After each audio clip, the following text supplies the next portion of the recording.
All right, a little bit of makeup time. So we were supposed to have Mental Health Monday, but now it's Fridays because the good doctor was caught up in a whole bunch of gnarly traffic, so we still wanted to fit her in today. And we're talking about Emergency Medical Services Week. So let's welcome our very dear friend, Dr. Christine Caulfield. Hello. Hello. So happy you can make it here today. Thank you so much. All right, so let's get our learn on. We often think of, EMS workers as heroes, but they are human too, right? And, so what are some of the most common health or mental health challenges that EMTs and paramedics face on the job? That's a crazy job. It really is, and they really struggle with cumulative stress. Yeah. And that manifests in post-traumatic stress disorder, depression, relationship issues, substance abuse, depression, a lot of those typical behavioral health care issues that we see with people that experience repeated traumas. Gotcha. Yeah, because like every single day, or almost every day, you see something that's like that will blow most people's mind, and you have to carry that around every day. Most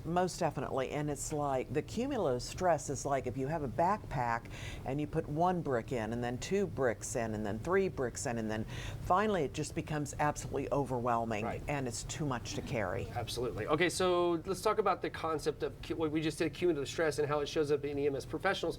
So, what do they do if they don't recognize it right away? That's a great question. Their family members typically do. They're the first ones to say, listen, this is not working out, you're not acting as you usually do, you're irritable, etc. And so the best thing for our first responders to do is reach out for help. It's a sign of strength, not weakness, to reach out for help. Let me reiterate that.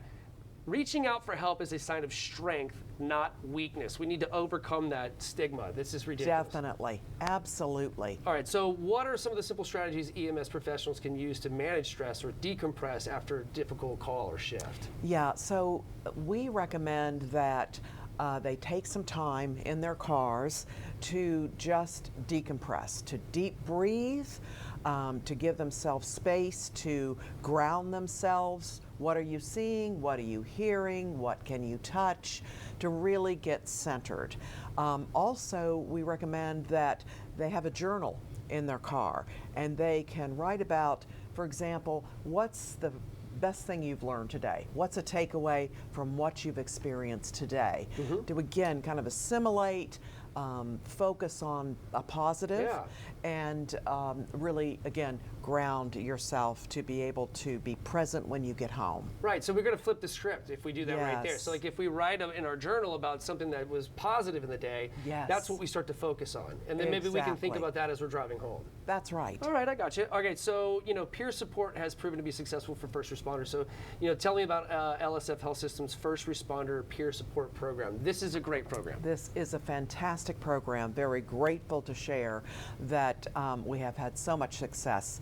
The program is very simple. It's free. It's confidential. It's for all law enforcement first responders and their family members. So all they have to do is call 211, identify as a first responder or a family member, and they will be immediately connected to a peer specialist that is first responder.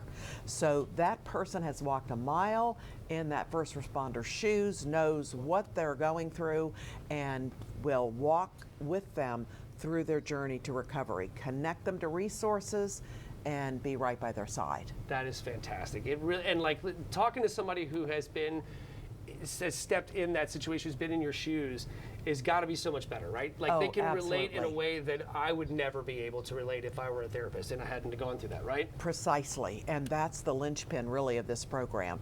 And we are so proud that we train first responders that want to give back to their fellow colleagues at our training institute at LSF Health System. So it's a great program, free, confidential, and very easy to access. Doctor, thank you so very much. It's always a joy to talk to you.